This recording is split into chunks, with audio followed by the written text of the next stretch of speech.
ತುಂಬಾ ಆರೋಗ್ಯಕರವಾಗಿರುವಂತಹ ಬಾಳೆಕಾಯಲ್ಲಿ ಗ್ರೇವಿ ಮಾಡಿದ್ದೀರಾ? ಇಲ್ಲ ಅಲ್ವಾ?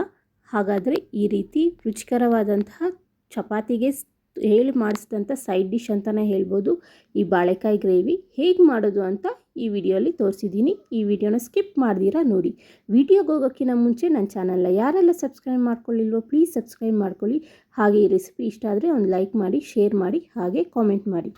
ಈ ಟೇಸ್ಟಿಯಾಗಿರೋಂಥ ಗ್ರೇವಿ ಮಾಡೋದಕ್ಕೋಸ್ಕರ ನಾನಿಲ್ಲಿ 2 ಬಾಳೆಕಾಯಿನ ತೊಗೊಂಡಿದ್ದೀನಿ. ಎರಡನ್ನೂ ಈ ರೀತಿ ಕೊನೆ ಕಟ್ ಮಾಡಿ ಸಿಪ್ಪೆ ತೆಗೆದು ಪೀಸ್ಗಳಾಗಿ ಕಟ್ ಮಾಡ್ಕೊಳ್ಬೇಕಾಗುತ್ತೆ.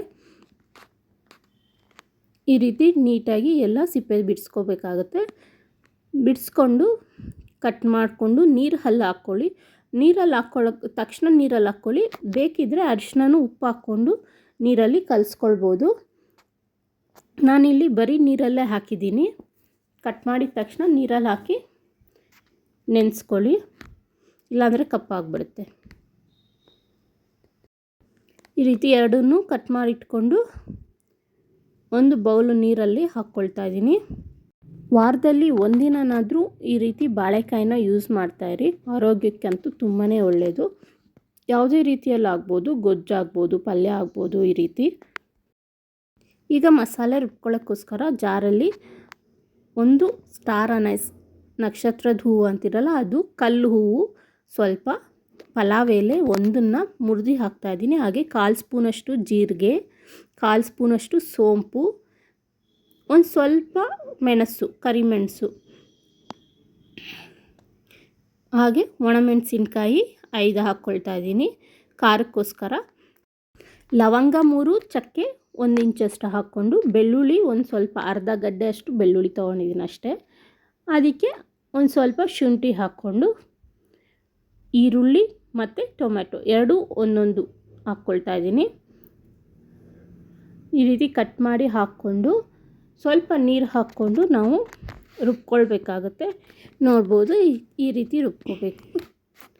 ಈಗ ಒಂದು ಬಾಣಲಿ, ಕಡಾಯಿ, ಪ್ಯಾನ್ ಯಾವುದಾದ್ರೂ ನೀವು ಯಾವುದು ಮಾಡ್ತೀರೋ ಅದರಲ್ಲಿ ಎಣ್ಣೆ ಹಾಕ್ಕೊಳ್ಬೇಕಾಗುತ್ತೆ. ಎಣ್ಣೆ ಇಲ್ಲಿ ನಾನು 2 ಟೇಬಲ್ ಸ್ಪೂನಷ್ಟು ಎಣ್ಣೆ ಹಾಕ್ಕೊಂಡಿದ್ದೀನಿ. ಅದಕ್ಕೆ ಅರ್ಧ ಸ್ಪೂನಷ್ಟು ಸಾಸಿವೆ, ಹಾಗೆ ಕರಿಬೇವು ಸ್ವಲ್ಪ, ಹಾಗೆ ರುಬ್ಕೊಂಡಿರೋ ಅಂತಹ ಮಿಶ್ರಣ ಏನಿದೆ ಅದನ್ನು ಹಾಕ್ಕೊಂಡು ಚೆನ್ನಾಗಿ ಫ್ರೈ ಮಾಡಿಕೊಳ್ಬೇಕು.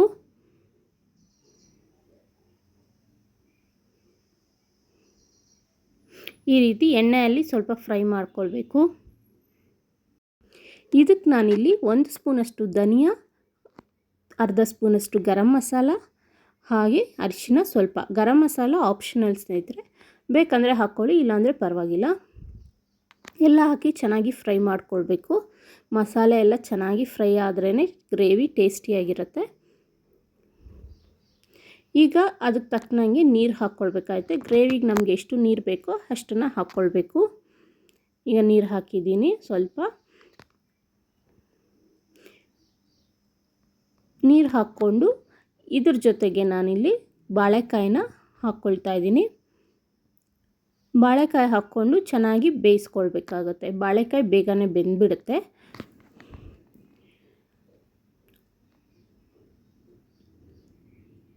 ಈಗ ಉಪ್ಪು ಸ್ವಲ್ಪ ಹಾಕ್ಕೊಳ್ತಾ ಇದ್ದೀನಿ. ಉಪ್ಪು ಹಾಕ್ಕೊಂಡು ಚೆನ್ನಾಗಿ ಬೇಯಿಸ್ಕೊಳ್ಬೇಕಾಗತ್ತೆ.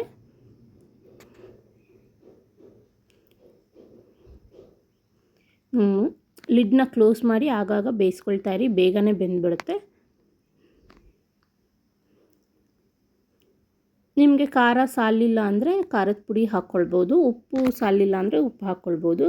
ಈಗ ಕೊನೆಯಲ್ಲಿ ಕೊತ್ತಂಬರಿ ಸೊಪ್ಪು ಹಾಕಿದ್ರೆ ಟೇಸ್ಟಿಯಾಗಿರುವಂಥ ಬಾಳೆಕಾಯಿ ಗ್ರೇವಿ ರೆಡಿಯಾಗಿದೆ. ನೋಡಿದ್ರಲ್ಲ ಸ್ನೇಹಿತರೆ, ಈಸಿಯಾಗಿ ಮಾಡೋವಂಥ ಬಾಳೆಕಾಯಿ ಗ್ರೇವಿನ ನೀವು ಮನೇಲಿ ಮಾಡಿ ಹೇಗೆ ಬಂತು ಅಂತ ಕಾಮೆಂಟಲ್ಲಿ ತಿಳಿಸಿ. ಈ ವಿಡಿಯೋ ನೋಡೋಕ್ಕೆ ಧನ್ಯವಾದಗಳು ಸ್ನೇಹಿತರೆ. Thanks for watching.